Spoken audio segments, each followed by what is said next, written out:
Welcome to MAP, the bi-weekly market access podcast provided by Mars Market Access and Pricing Strategy, which is your healthcare consultancy in the German-speaking markets. Mars makes it as easy as possible for you to get your pharmaceutical, medtech or digital health product to the market and of course get the price it deserves. My name is Stefan Walzer. I'm the founder of Mars and a health economist by training and working in the fields of market access, reimbursement, pricing and health economics already since 2004. And now let's learn about the market access and reimbursement systems around the globe. Inpatient reimbursement.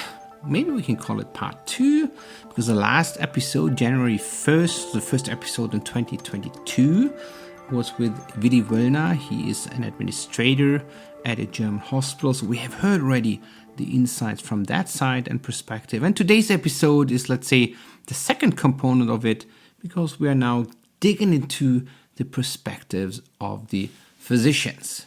But before jumping into that kind of detail, it's maybe best to start again very briefly with the healthcare system and where and how to interpret maybe the inpatient setting in Germany. We still have a bit more than 100 individual statutory health insurance funds, maybe put as well in brackets. We have another 100 private health insurance funds, but this is probably for the minority of the population. We have then on top of that, especially when keeping in mind the hospital and the financing of hospitals, we have 17 statutory health insurance physicians associations. Maybe these are not the core drivers, but keep in mind that most of the hospitals are as well offering an outpatient care for their patients. And secondly, we have, and I think this is more important when we're thinking about the financing, the 16 Länder, the regions in Germany, which are also responsible basically for at least a good proportion of the investment for hospitals. Furthermore, very important is that we have still a strict separation between the in and the outpatient sectors with different regulations and very limited integrations. As of now, we need to see if maybe the new government might change that in the future. And finally, it's also keeping in mind for especially maybe listeners outside of Germany, we have still a very diverse hospital landscape with different owners of hospitals. We have private hospitals, private hospital chains. We have big university hospitals, smaller hospitals, but also here maybe with different further owners. For example, we have as well some which are more driven by, let's call it, the church. And finally, I think when this is more the kind of frame, we have as well, probably most of you have heard already, this so-called Hospital Future Act, which has been implemented in 2021. And important here, I mean, we're all speaking about boosters. I think in these days, it's probably more about booster vaccinations. But this is really a digital boost for hospitals in Germany, at least from my perspective. At the end of the day, the Hospital Future Act is really pushing 3 billion euros for digitalization projects in hospitals until 2025 into the system. I think this is very important. Still keeping in mind that the states, the Länder and all the hospitals need to cover 30% of the investment costs in that area. So 70% can be basically built, let's call it, to that Hospital Future Act budget, but a good proportion still needs to be, let's say, organized within the system itself. What could be really funded for that, I think, is everything around digitalization. There's a minimum which needs to be fulfilled. I think this is quite clear. This is a must-have for all hospitals, but all other hospitals can as well then react further on that. There could be, for example, the bed planning could be more digitalized. I mean, we're speaking about paperless work between different departments, for example, but also the connectivity, for example, between the emergency room and the ER outpatient care could also go down to a point that patient portal is maybe included and or digital records are finally introduced in the hospital. Very important, quite clearly, is IT security. I think this is also, I think from my side and I think also from the legal side, the must-have, but also other points like closed-loop medication, unit dose systems, or cloud computing could be on that list. Independent of that, just coming back to our guest of this episode, Dr. Sebastian Casu.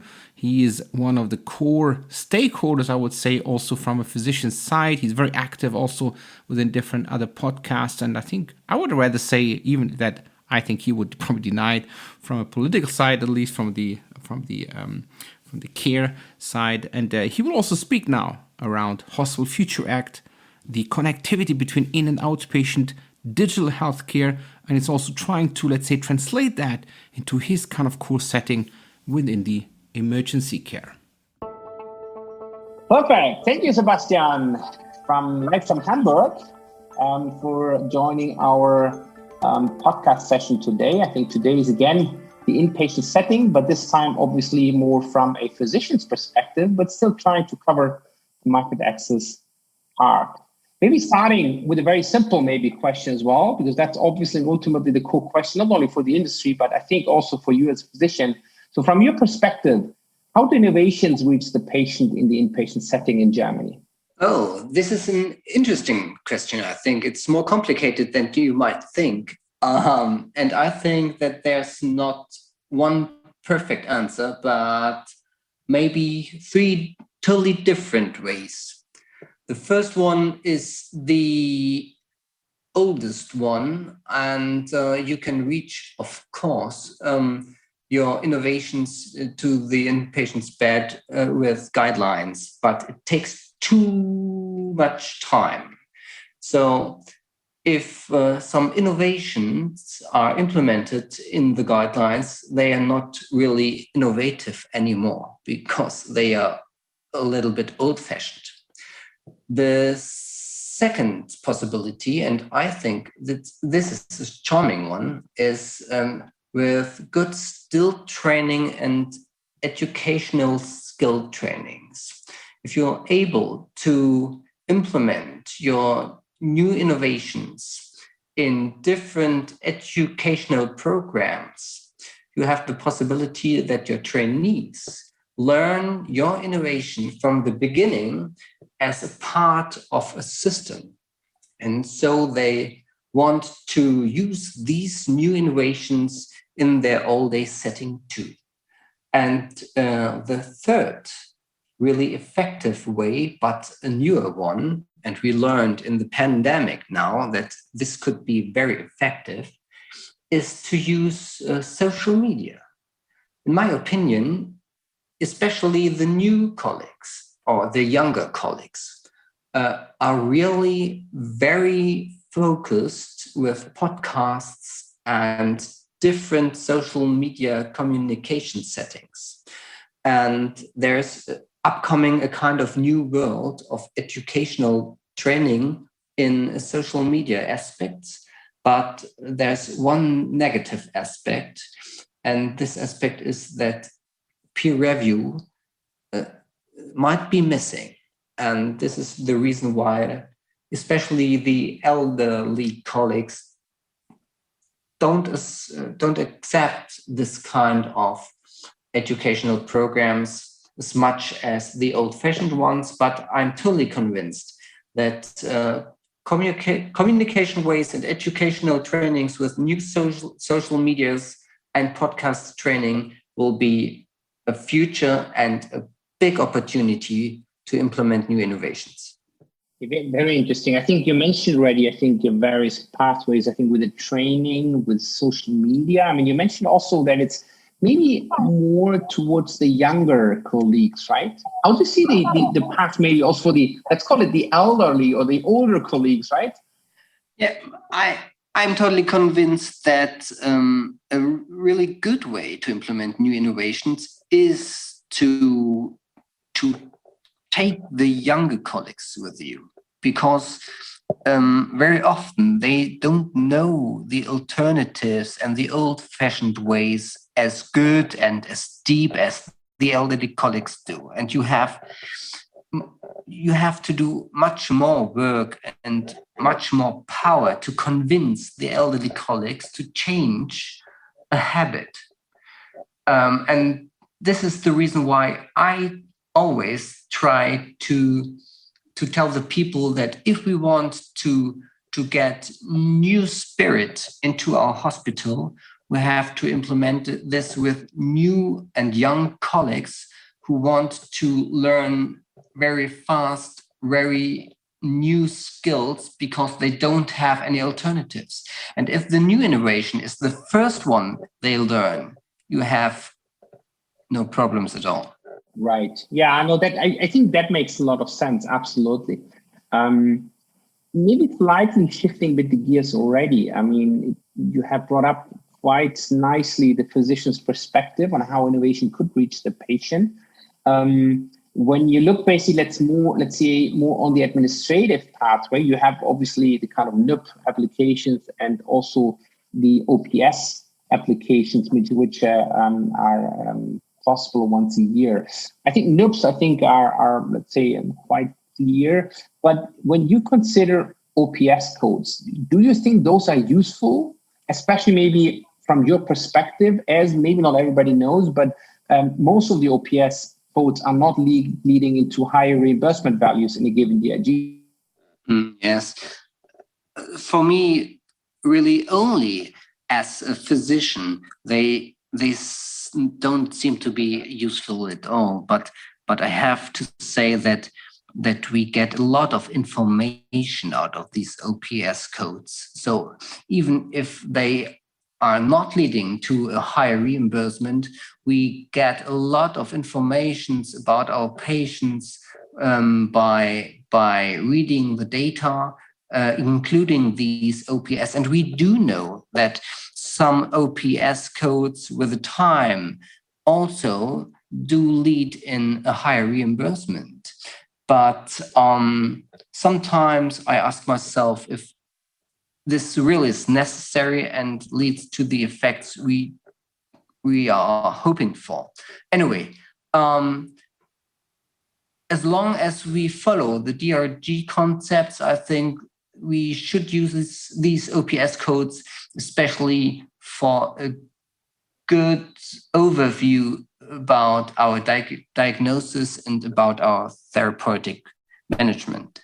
Right. I think the long run, is probably as well an important consideration, especially as, we all know that the DRG values might as well be adapted over the time. We started with innovation early on. Digital healthcare is obviously hopefully as well on the, let's say, motorway towards the healthcare system in Germany as well. How do you see digital healthcare being available in German hospitals currently and maybe also in the near future? Oh, I was very lucky in my last two hospitals. I have to say that the digital healthcare system was on its way. We see paper all the time, of course, but my last hospital, for example, I really was paperless, had an iPad and so on. And if I want to had some radiologic diagnostics, there were no further paper management necessary. But in Germany, as the whole concept, I think we have a long way to go. We need the basics. We really need the basics. Hospital integrated digital systems which work 24 hours and 365 days a year, and which are able to communicate without any problems, especially with our colleagues out of hospital. So we are able to communicate without any barriers about our patients. But there are a lot of different problems we are facing, and this will take the next decade. Although we are, in my opinion, really on a good way, there's a lot of work to do. Yeah, no, I would agree. I think you have probably already brought up, I think the little kind of things might already be difficult. In some hospitals, we still, let's say, have a bit of a poor part within the kind of VLAN kind of a connection, right? Some even having that, I think that's already a bit of the difficulties. But you also brought up, I think, a quite interesting one, which is, I think, the kind of connections between the inpatient and the outpatient setting. And I mean, if we just simply take the so-called DIGAs now with a simple app, right? Some of those might also be used in the in and the outpatient setting. Do you see, or maybe have even experienced issues in terms of reimbursement for that in the inpatient setting? Oh, no, I don't really have personal experiences in this case. But what I see in this process is that we do have not only some issues between the physicians, but really technical issues because of different technical situations between our out-hospital colleagues and the in-hospital IT infrastructure. And this is so complicated that I have to say, I'm just a normal physician, I don't understand these different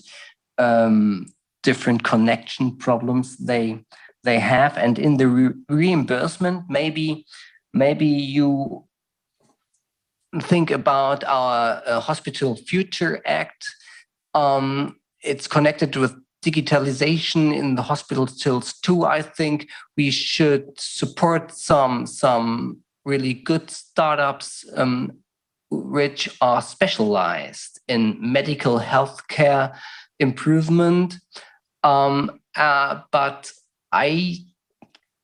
I'm too far away from these technical sides to give a really good comment on reimbursement strategies for IT and healthcare in the hospital. Right. No, that's absolutely fine. Absolutely. Maybe I think you also mentioned already the Hospital Future Act. What is your opinion on that? I mean, digitalization is, I think, the core. I think you also said that already, and I agree. But what is your opinion from a physician's perspective, and also with your experience you brought and that you have just mentioned out of the last two hospitals? Well, to be honest, I think that this Hospital Future Acts leads into the right way. It leads to digitalization and to new innovation in aspects we really need. They don't focus on whatever robotics in the operation theater and so on, not such kind of science fiction associated medical digitalization, but they really focus on IT safety, on basic structures for IT communication and digital healthcare. And I'm totally convinced that this is the right impulse to go in the right direction. And as I know, there are, I don't know, 2 or 3 billion euros for this first step. And you need to focus on the IT basics with this kind of budget. If you try to be too enthusiastic and to include too much IT skills and robotics and so on, I think we would early see that the money won't be as much as it sounds to be. So I'm a fan. I'm really a fan of this Future Act because I think that the intention and the first steps are totally right for the current situation for us here in Germany. Yeah, I can also agree here, because I think at the end of the day, I think the Future Act is also probably focusing a bit what you said very early on, right? Focusing on the basics, and based on the basics, let's say further and other innovations, basically then as well reach the hospitals. I would like to take that as well a bit further. I mean, you're an expert in the emergency room and the emergency department, right? How do you see your, let's say, work as well, and your work environment in the future, maybe in 2025, 2023, maybe especially focusing on a bit like the digitalization, also maybe what you have seen in other countries? Mm-hmm. Well, what I see in my current hospital is that we really try to focus on IT and digital healthcare and digitalization. I see that we try to have an all-day paperless work area. I see that we are working really very close with our IT specialists every day to improve our systems and to make them really better from day to day. And the next really big step will be the communications, as I already said, with the colleagues in the outdoor hospital and in the outpatient setting. And but for me, one of the out of the physician's perspective, really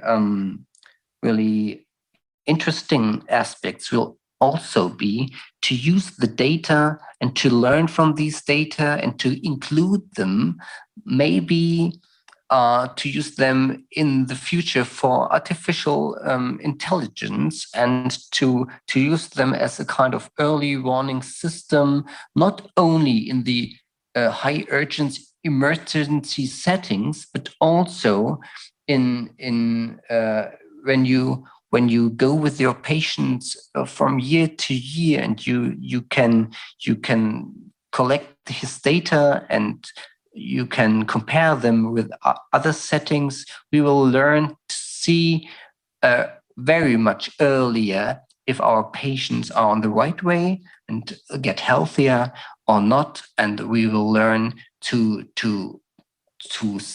make a setup and to include these data for all-day management and therapeutic decisions.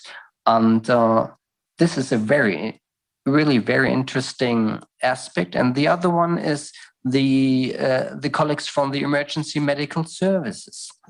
As you may know, different systems with IT, and our EMS personnel has the possibility to make a kind of digital call, including the first patient data, so we can include these data in our system, and we know very much about our patient before he even arrived our emergency department. And this is in our all-day setting, even today, a good possibility to improve our management and to improve our procedures, and at least, or at the end of this management, our patient is the person who really has a better service and faster management. I think I like this management very much, and this will be the future in the emergency departments. Yeah, very, very interesting. I think I can see the future. I think how you just described it. That's great. Just maybe as a kind of final question. I mean, we'll have elections in autumn this year, and I mean, just imagine if you would be the new health minister, what would be your changes in your first 100 days in charge? Oh, this is a big question, Stefan. You know what? I would try to change the setting for the in-hospital reimbursement and financial system. I love the Spanish way. Do you know the Spanish way of paying hospitals? No, not really. Tell me more. That sounds interesting. It's really interesting. As far as I know, you imagine you are a hospital, a district hospital, okay? And you do have 1 million people in your area, in your district. Then you get the money for the treatment and diagnostics as a district hospital for 1 million people, okay? And so this is the money, your budget, you have to handle with. And if you are very efficiently and you are very good in your management, you are able to spend some money because you are more efficient and you need not 1 the budget for all these 1 million people. This is the first aspect. The second one is you will try as district hospital to keep your patients very healthy and safe so they don't need to come into your hospital. And the third aspect, and this is a very interesting part of the system too, your neighbor hospital also gets the money for its population. But if you are better than your neighbor hospital because you improve your quality and the people from the neighbor hospital decide to be patient in your hospital, the other hospital has to pay the money to you.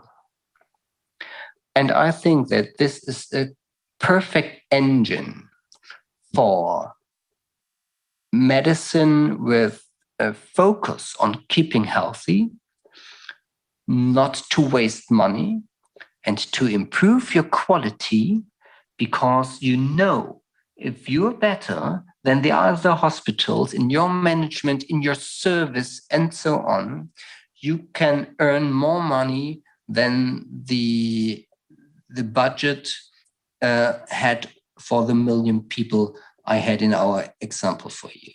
How do you think? How does this sound for you? I think for me as an economist, I think it's exactly the kind of right pathway, probably, right? Because it gives the incentives, exactly as you just said, right? To work efficiently, but efficiently from both aspects, right? From the clinical aspect and also from the, let's say, economic aspect. But I think that's that sounds really interesting. I think that's probably also worthwhile another episode of a podcast. And they're not only working with a kind of penalty system, but there are so much incentives, so much motivations in this system.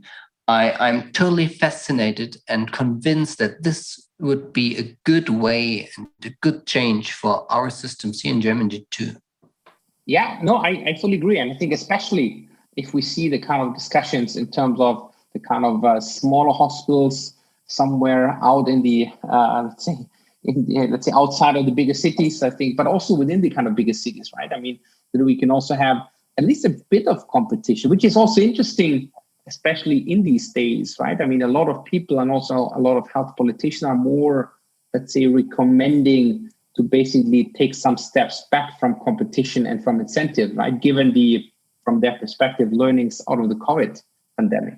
Absolutely. Interesting. Very good. Sebastian, that was great. Great insights from and for different perspectives. Thank you again very much for your time, for your views as well. And I'm sure we will hear each other again soon. Thank you for having me. It was a big pleasure, Stefan. And stay safe. Thank you, Sebastian. Perfect. Really good insights shared now by Dr. Sebastian Casu from a physician's perspective. Obviously, keep in mind, this is from an inpatient physician's perspective.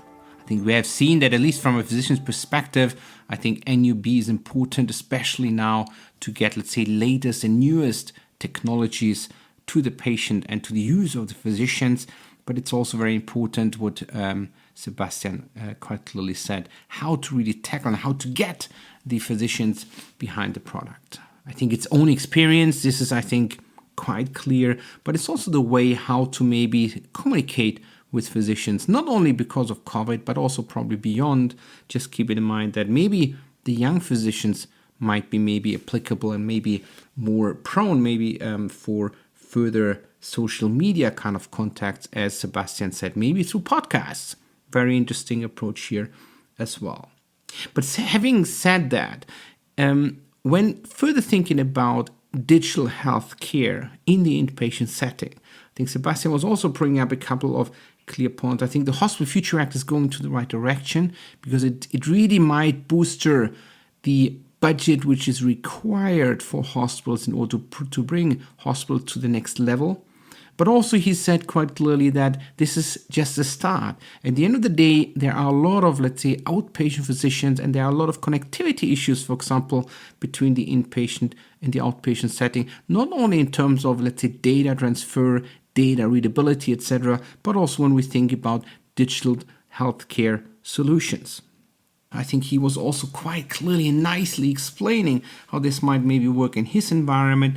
I think there's already a change into a paperless environment. But from my side, I think it was even more important to really having a deeper, let's say, dive into the future maybe as well, when he said that they are on a daily basis, physicians are cooperating with the IT department to really bring, let's say, life into that kind of digital healthcare environment. I think this is also very important. Keep in mind when he was bringing up the example of the emergency care. Obviously, if you have a really severely injured or ill patient on the way to the hospital, ideally the physicians in the hospital preparing already for the patient know already what to do and what they could expect with the patient. I think currently, let's call it that way, it's still the old ways of communication, but let's have a hope that maybe the Hospital Future Act might change that, obviously, as well. Finally, maybe this is more, maybe even the homework for our new health minister, Professor Lauterbach, that the inpatient reimbursement should potentially have a change. I think Sebastian quite clearly said, let's go the Spanish way, which was quite interesting. But I think it's probably not only the Spanish way. I think we can see that also in other countries. I think he has had very good experience. I mean, he was just saying that they have a fixed overall budget and the hospital can then finally decide more or less on their own what to do with the overall budget and in which ways they want to manage it. I think there are probably good examples, and it might be a good way as well to further understand if this could maybe as well a way moving forward for German hospitals, or if that might be potentially as well be adaptable to the German healthcare environment. Let's just see. I mean, we need to see firstly how and in which ways the Hospital Future Act might maybe bring hospitals to the next level of healthcare, but then finally also what the new government in Germany might bring into force beyond the whole kind of COVID management. That was an episode of MAP, the Market Access podcast provided by Mars Market Access and Pricing Strategy, which is your healthcare consultancy in the German-speaking markets. MAP is available every second week with a new episode, so watch out. And in case you might have questions, contact me directly and or visit our website on www.marketaccess-pricingstrategy.de.